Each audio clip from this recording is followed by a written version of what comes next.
ज्या लोकांमुळे जीवनात खूप त्रास झाला, ज्या लोकांनी दुःख दिलं, त्रास दिला, अपमान दिला, हे लोक वारंवार लक्षात येतात. या लोकांपासून दूर कसं राहावं, यांना कसं विसरावं आणि समोर आले तर यांच्यासोबत कसे वागावे.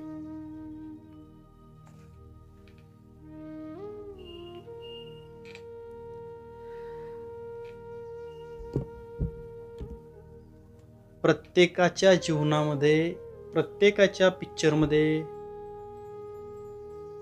हिरो असतात, साइड हिरो असतात, विलन असतात, हिरोईन असते, हिरोईनचे आई वडील असतात, हिरोईनचा भाऊ असतो. हे सर्वजण मिळून हिरोवरती प्रेशर आणत असतात, हिरोला त्रास देण्याचा प्रयत्न करत असतात.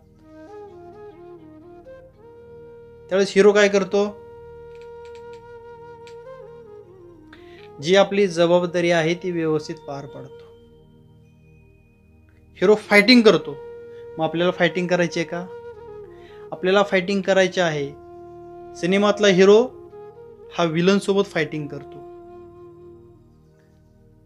आपल्याला आपल्या पिक्चरमध्ये आपल्या विलन सोबत फायटिंग करायची आहे.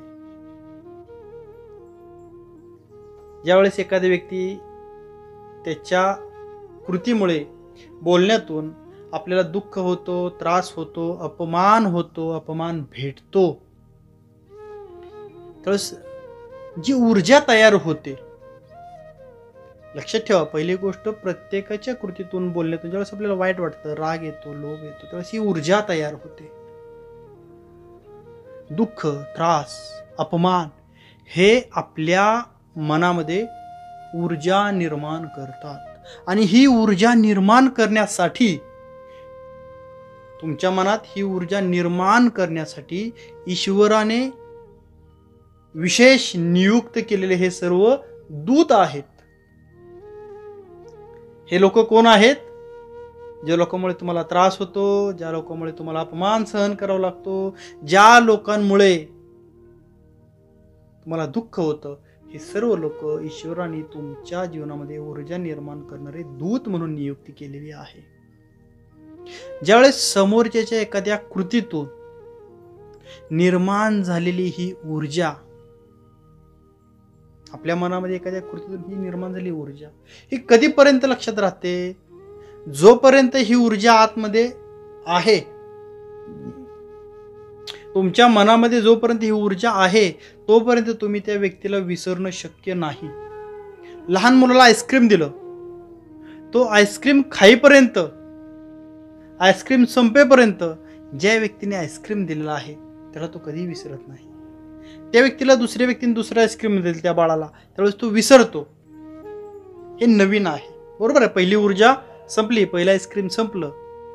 याच पद्धतीने ज्या व्यक्तीमुळे तुमच्या मनामध्ये तयार झालेली ही ऊर्जा आहे, ही ऊर्जा जोपर्यंत आहे तोपर्यंत त्याला विसरणे शक्य नाही. कारण ज्योत आहे तर प्रकाश आहे. प्रकाश कधीपर्यंत आहे? ही लाईट कधीपर्यंत असेल? जोपर्यंत हा बल्ब जळत आहे, जोपर्यंत ही ज्योत जळत आहे, तोपर्यंत प्रकाश असणार आहे. प्रकाश कधी संपेल? ज्यावेळी ही ज्योत जळणं बंद होईल, ज्यावेळेस हा लाईट जळणं बंद होईल, तेव्हा प्रकाश हा आपोआप निघून जाईल. लक्षात येते? भरपूर लोकांनी आतापर्यंत भरपूर लोकांना दुःख देण्याचा प्रयत्न करून, त्रास देण्याचा प्रयत्न करून, अपमान करून त्यांच्यामध्ये एक ऊर्जा जागृत केलेली आहे. आणि या ऊर्जेमुळे सर्वसामान्य लोक, जमिनीवरची लोक, जे दैनंदिन जीवन एकदम व्यवस्थित जगायचे, नॉर्मल, ते लोक यशोशिखरापर्यंत पोहोचलेले आहेत. कशामुळे? ही निर्माण केलेली ऊर्जा. बरं, ही ऊर्जा सर्वांच्या मध्ये निर्माण होते. मग दोन होतं, एकाच होतं कल्याण,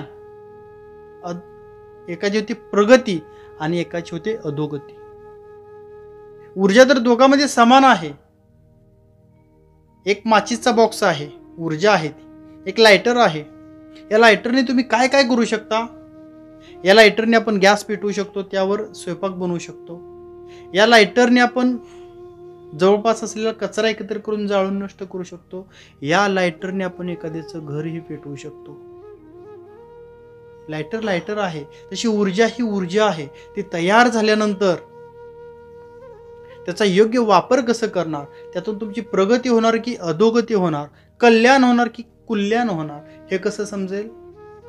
हे तुमच्या संस्कारावरती, तुमच्या मनाला आतापर्यंत काय संस्कार दिलेले आहेत, तुमच्या मनावर आजपर्यंत काय संस्कार झालेले आहेत, यावर समजणार. याच्यातून तुमचा फायदा होईल की तुमचं नुकसान होईल. तुम्हाला तुमच्या मनावर जर चांगले योग्य संस्कार झाले असतील, ट्रेनिंग झालं असेल, तर तुम्हाला याचा नक्कीच फायदा होणार. गांधीजींना ट्रेनमधून बाहेर काढलं, वर्णभेदातून त्यांना बाहेर काढलं, ते राष्ट्रपिता झाले. ती ऊर्जा निर्माण झाली, त्या ऊर्जेचा योग्य वापर केला गेला. योग्य वापर केला गेला. कधी? योग्य संस्कार झाले असतील तर योग्य वापर. तुलसीदासांना त्यांच्या पत्नीकडून अपमान सहन करावा लागला. त्यांच्या पत्नीकडून काय बोलणे त्यांना ऐकावे लागले. त्यावेळेस एक ऊर्जा मनात निर्माण झाली.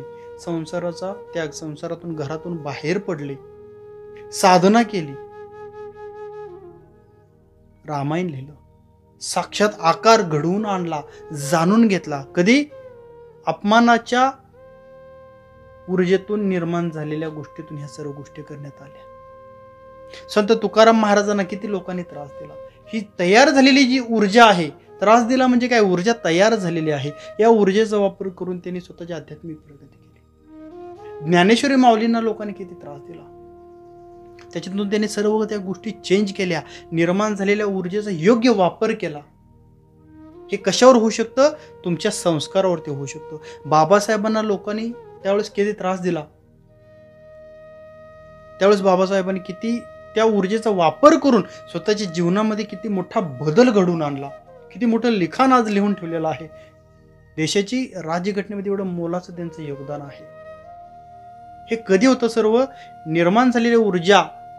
पण ह्या ऊर्जा दोन ठिकाणी, संस्कार चांगले असतील तर फायदा होईल, आणि संस्कार मनावर तुमचे व्यवस्थित नसेल तर यातून हत्या होईल, आत्महत्या होईल, भांडण, मारामारी, ह्या सर्व गोष्टी यातून होऊ शकतात. मागे मला एक ओपीडी मध्ये पेशंट आले होते आणि बसल्यानंतर त्यांनी सांगितलं, क्लास 1 पोस्टवर जे अधिकारी आहेत ते, मी पूर्वी शिक्षक वगैरे होतो, असं होतो तसं. मी म्हटलं शिक्षक होता तर मग इकडे कसं काय तुम्ही आलात?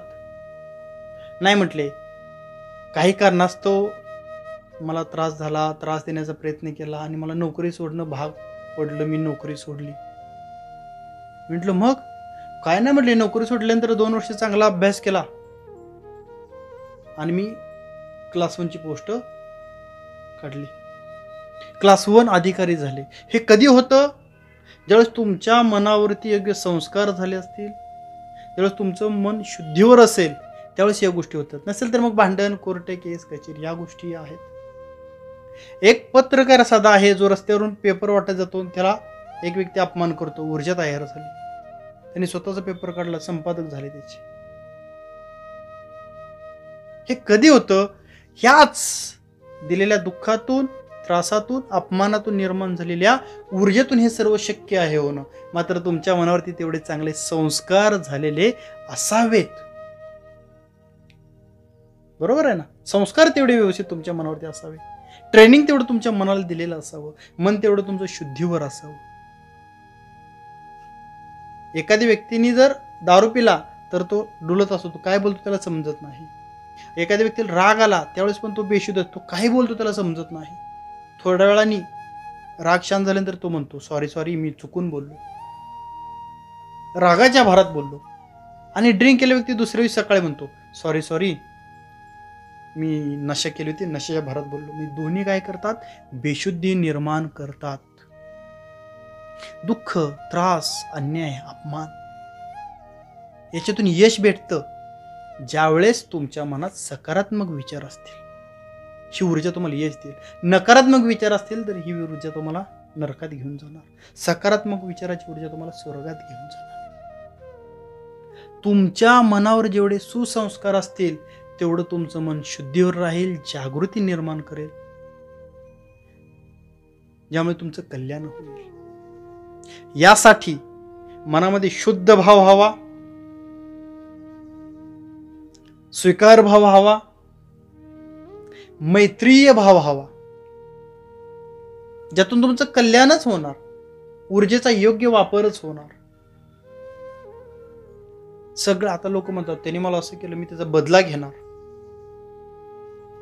बदला, एखादा व्यक्ती मेल्यानंतरही म्हणतो मी आता आत्मा आहे, आता मी त्याचा बदला घेणार. सगळ्यात मोठा बदला काय असू शकतो? सगळ्यात मोठा बदला, माझ्या अपमानाचा मला बदला घ्यायचा आहे. काय असू शकतो बदला? सबसे अच्छा बदला वो होता है जो जीतने से आता है. सबसे अच्छा बदला क्या होता है? सबसे बड़ा बदला क्या होता है? सबसे बेस्ट बदला क्या होता है? जो जीतने से आता है. ज्या गोष्टीमुळे तुम्हाला त्रास झाला ती गोष्ट तुम्ही मिळवा. मग आता ही मिळवली, आता काय करायचं? ही गोष्ट मिळवली ना, आणि ज्या व्यक्तीमुळे आपल्या मनामध्ये ऊर्जा निर्माण झाली, त्यामुळे मिळून ना, एक ऊर्जा निर्माण झाली, त्यामुळे ही गोष्ट मिळवली. मग ज्या व्यक्तीने ही ऊर्जा आपल्या मनामध्ये निर्माण केली त्या व्यक्तीचे आभार माना. डायरेक्ट जाऊन तोंडावर म्हणू नका तू मला असं असं केलं होतं, मग मला वाईट वाटलं आणि मी तुझा आभारी आहे. नाही, इथं आज मानू शकतो आपण आभार.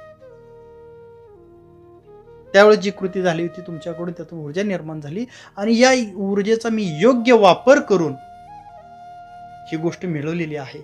मी आपला खूप खूप आभारी आहे, ऋणी आहे. हे ईश्वरा, या तुझ्या ईश्वर दूतास नेहमी आनंदी ठेव, निरोगी ठेव, यासाठी मी प्रार्थना करत आहे. हा मैत्रीय भाव आपल्या मनामध्ये तयार झाला पाहिजे. मिळालेली ऊर्जा रागातून, अपमानातून, दुःखातून येते, मात्र त्याचा वापर कसं करणार, त्याच्यातून फायदा तुम्ही कसा करून घेणार, हे ठरणार तुमच्या संस्कारातून, स्वीकार भावातून, मैत्रीय भावातून आणि शुद्ध संस्कृत मनातून.